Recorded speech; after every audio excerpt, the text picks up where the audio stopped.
Hello friends, कैसे आप सब। उम्मीद करता हूँ कि अच्छे होंगे। तो दोस्तों, आज की इस वीडियो में हम लोग वर्क एंड टाइम का एक बहुत ही प्यारा सा क्वेश्चन हल करने वाले हैं। तो दोस्तों, यह क्वेश्चन वनडे एग्जाम में बार बार पूछ लिया जाता है और यह क्वेश्चन बहुत ही आसान है, लेकिन लगाते समय आपको ज़्यादा दिक्कतों का सामना करना पड़ता है, क्योंकि ये सवाल कुछ ऐसे हैं जिसे लगाने में थोड़ा कठिनाइयाँ तो आती है। लेकिन फ्रेंड्स, इस वीडियो में हम आपको ऐसी ट्रिक से बताएंगे जैसे आप इन सवालों को चुटकियों में हल कर सकते हैं। तो चलिए फ्रेंड्स, ज़्यादा बातें न करते हुए वीडियो स्टार्ट करते हैं और आज का देखते हैं पहला क्वेश्चन। तो क्वेश्चन दिया है कि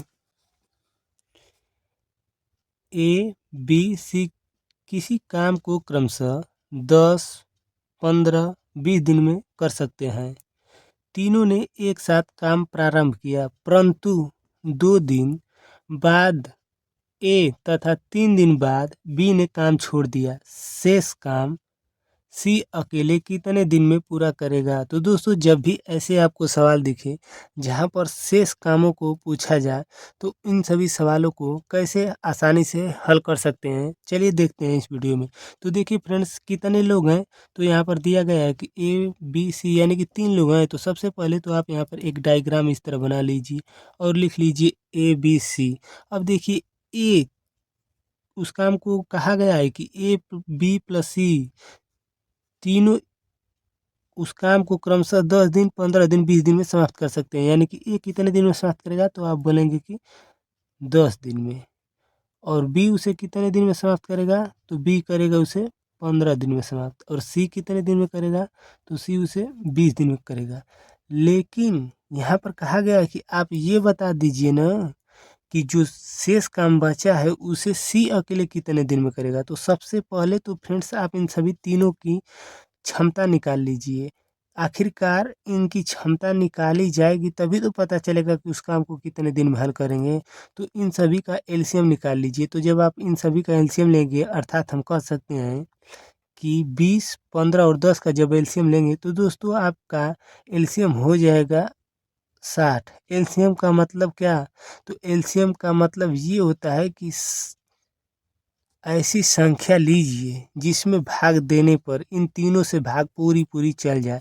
तो 60 ही सबसे छोटी से छोटी ऐसी संख्या है जिसमें तीनों से भाग जा सकता है। इससे छोटी और कोई संख्या नहीं होगी। तो एलसीएम ले लिए। अब देखिए, इसमें आप जब 10 से भाग देंगे तो आएगा क्या, 6। यहाँ से जब भाग देंगे तो आ जाएगा 4। और यहाँ से जब भाग देंगे तो आ जाएगा क्या, तो ये आपका आ जाएगा 3। अब दोस्तों देखिए, ए के सामने ये जो 6 लिखा हुआ है ना, ये क्या है, तो ये इसकी एजिबिलिटी है। किसकी, ए की। एजिबिलिटी का मतलब कि क्षमता। हम कह सकते हैं कि ए की क्षमता कितनी है, तो ए की क्षमता 6 है। और बी की क्षमता कितनी है, तो बी की क्षमता 4 है। और सी की क्षमता कितनी है, तो सी की क्षमता 3 है। अब दोस्तों देखिए ध्यान से, सवाल में बोला है कि तीनों ने एक साथ काम प्रारंभ किया। तीनों ने एक साथ तो काम आरंभ किया है, परंतु 2 दिन बाद ए ने तथा 3 दिन बाद बी ने काम छोड़ दिया। ये बताइए कि ए एक दिन में 6 काम करता है, तो 2 दिन में कितने काम करेगा, तो आप बोलेंगे कि 12 काम। इसका मतलब कि 2 दिन में 12 काम कर कर चला गया है बी। अब देखिए, 3 दिन बाद भी काम छोड़ दे रहा है। तो ये बता दीजिए कि जो बी है एक दिन में 4 काम कर रहा है, तो 3 दिन में कितने काम करेगा, तो आप बोलेंगे कि 12। तो इसका मतलब कि बी भी 12 काम कर कर छोड़ दिया है। तो यानी कि ए भी 12 काम किया है और बी भी 12 काम किया है। दोनों लोग मिलकर कितना काम किए हैं, तो आप बोलेंगे कि 24। दोस्तों ये बताइए कि पूरा टोटल काम आपका था 60। अब 60 में से 24 वे दोनों कर कर चले गए हैं।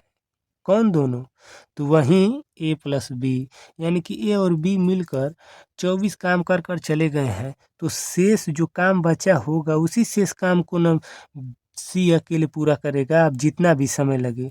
तो चलिए देखते हैं कि आखिरकार कितना काम शेष है। तो जब 60 में से 24 घटाएंगे तो आपका आ जाएगा कितना, 36। अब दोस्तों ये जो 36 है ना, ये शेष काम है। अब इसी शेष काम को कौन करेगा, तो आप बोलेंगे कि सी करेगा। तो जब सी करेगा तो आप 3 से इसमें भाग दे दीजिए। तो जब आप 3 से भाग देंगे तो 12 3 36 कितना आ जाएगा, 12। अब दोस्तों अगर आप 12 दिन राइट आंसर लगाते हैं तो आप गलत हैं, क्योंकि यहाँ पर आपका 12 जो दिन आया है इसका मतलब ये हुआ कि ये 12 दिन कंटिन्यू काम किया है। कौन? ये आपका सी। और पूछा क्या गया है? पूछा गया है कि बता दीजिए कि शेष काम को कितने दिन में पूरा करेगा। तो दोस्तों देखिए 3 दिन इन सभी के साथ मिलकर काम किया है, यानी कि जो आपका सी है टोटल 12 दिन काम किया है, तो 12 दिन में 3 घटा लीजिए, क्योंकि 3 दिन तो उन सभी के साथ काम किया था ना। तो 3 दिन जब उन सभी के साथ काम किया था तो 3 इसमें से घटा लीजिए, आया कितना? 9। अब दोस्तों अब हम कह सकते हैं कि 9 दिन में उस काम को क्या करेगा? तो 9 दिन में उस काम को समाप्त कर देगा। तो वीडियो कैसी लगी कमेंट जरूर करें। धन्यवाद।